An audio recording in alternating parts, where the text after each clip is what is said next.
যে বাংলাদেশের একজন সুনামধন্য কথা সাহিত্যিক মরহুম হুমায়ুন আহমেদ, যে হুমায়ুন আহমেদ রাস্তা থেকে একজন লোককে তুলে এনে তার নাটকের মাধ্যমে সারা দেশের মানুষের কাছে পরিচিত করে দিয়েছিল, সে হলো আসাদুজ্জামান নূর। এই আসাদুজ্জামান নূর জনগণের ভালোবাসা এবং অনুরাগকে পুঁজি করে ক্ষমতা এবং অর্থের লোভে স্বৈরাচার হাসিনার সঙ্গে হাত মিলিয়ে দুইবার ভোট চুরি নির্বাচনে অংশগ্রহণ করে নিজকে ভোট চোর এমপি নির্বাচিত ঘোষণা করেছে। এবং তার একটি সফরে তার এলাকায় নীলফামারীতে হামলা হয়েছিল 13 সালে, এবং সে বলেছিল আমি এটার জবাব দিব, প্রতিশোধ দিব। রাজশাহী বিশ্ববিদ্যালয়ের একজন ছাত্র সহ 3 জন লোককে সে ক্রস ফায়ারের মাধ্যমে সে হত্যা করিয়েছে, এই আসাদুজ্জামান নূর। এবং সেই যে সংস্কৃতি মন্ত্রী ছিল, তখন বাংলাদেশের ইসলামী মূল্যবোধ এবং বাঙালি সংস্কৃতিকে কবর দেওয়ার জন্য সেই বিদেশি এবং ভিন্ন ধর্মীয় সংস্কৃতি বাংলাদেশের সংস্কৃতি অনুপ্রবেশ করিয়ে এবং বাংলাদেশের বই পুস্তকে সাহিত্যে সেগুলি ঢুকিয়ে এদেশের ইসলামিক মূল্যবোধ এবং বাঙালি সংস্কৃতিকে ধুলিয়ে মুছিয়ে দিয়ে সে অন্য একটি রাষ্ট্রের অন্য একটি সংস্কৃতিকে, সে বিজাতীয় সংস্কৃতিকে বাংলাদেশে প্রবেশ করার আর প্রাণপণ চেষ্টা করেছে আসাদুজ্জামান নূর।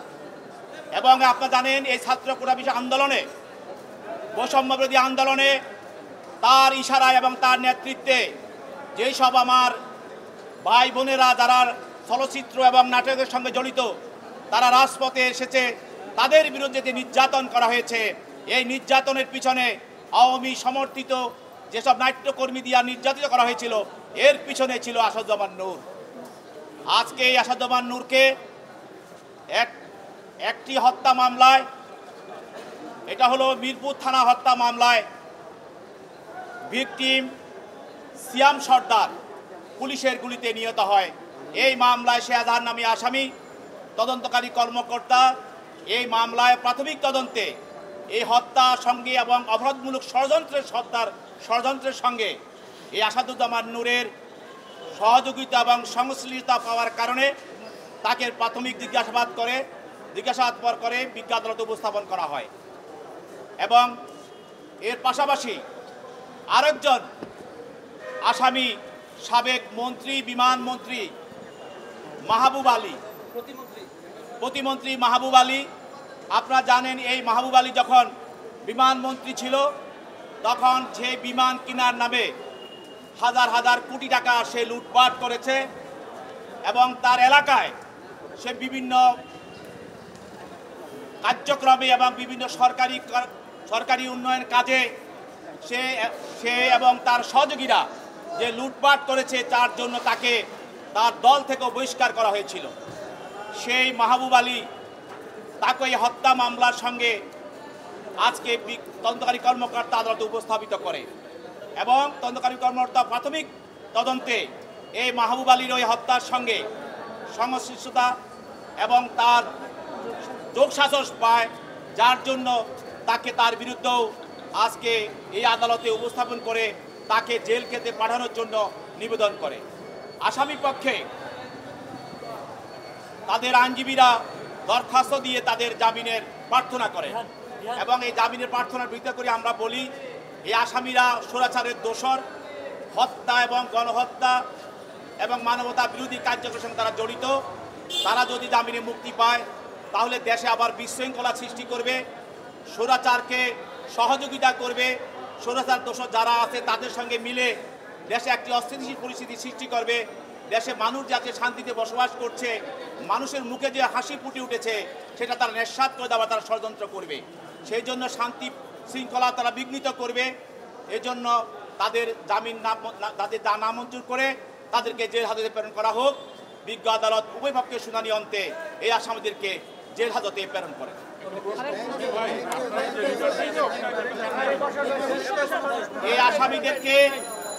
এই আসামিদের শারীরিক অবস্থার কারণে প্রাথমিকভাবে তাদের রিমান্ড চাওয়া হয় নাই, তবে পরবর্তীতে তাদেরকে এই মামলায় এবং অন্যান্য মামলায় আরও জিজ্ঞাসাবাদ করার জন্য, তার অন্যান্য মামলায় আসামি আছে, তাদেরকে রিমান্ড চাওয়া হবে। আরেকজন আসামি আছে, আপনাদের বলি, যাত্রাবাড়ি যাত্রাবাড়ি একটু বলিনি। যাত্রাবাড়ির আপনারা জানেন, যাত্রাবাড়িতে 20-7 তারিখে একজন ভিকটিম, সে হলো ইমাম হাসান, ভিকটিম ইমাম হাসান, একজন কলেজ ছাত্র নারায়ণগঞ্জের। আমরা পত্রপত্রিকা দেখেছেন, তার গায়ে 300টি বুলেটের দাগ পাওয়া গেছে। আপনি দেখেন, এই মামলার যিনি এই গুলির সঙ্গে জড়িত এবং তার সঙ্গে যারা জড়িত, তাদের মধ্যে অন্যতম এসআই সাদাত আলীকে আজকে আদালতে উপস্থিত করা হয়। এবং তারা শুধু গুলি করে তাকে হত্যা করে নাই, তাদের জিজ্ঞাসা, তাদের এই আন্দোলনের বিরুদ্ধে তাদের যে মানসিকতা এবং তাদের যে নিষ্ঠুরতা, তা জনগণের সামনে দেখানোর জন্য এই ছেলের গায়ে 300টির উপরে গুলি করা হয়েছে। সুরতাল রিপোর্টে আমরা দেখেছি যে ওর গায়ে 300টি কালো ছিদ্র দাগ রয়েছে। এই নিষ্ঠুরতার জন্য তার বিরুদ্ধে তদন্তকারী কর্মকর্তা এজাহার নামী আসামি, তার বিরুদ্ধে 10 দিনের রিমান্ড প্রার্থনা করেন। বিজ্ঞ আদালত তার বিরুদ্ধে এসআই সাদাত আলীর বিরুদ্ধে 6 দিনের রিমান্ড মঞ্জুর করেন।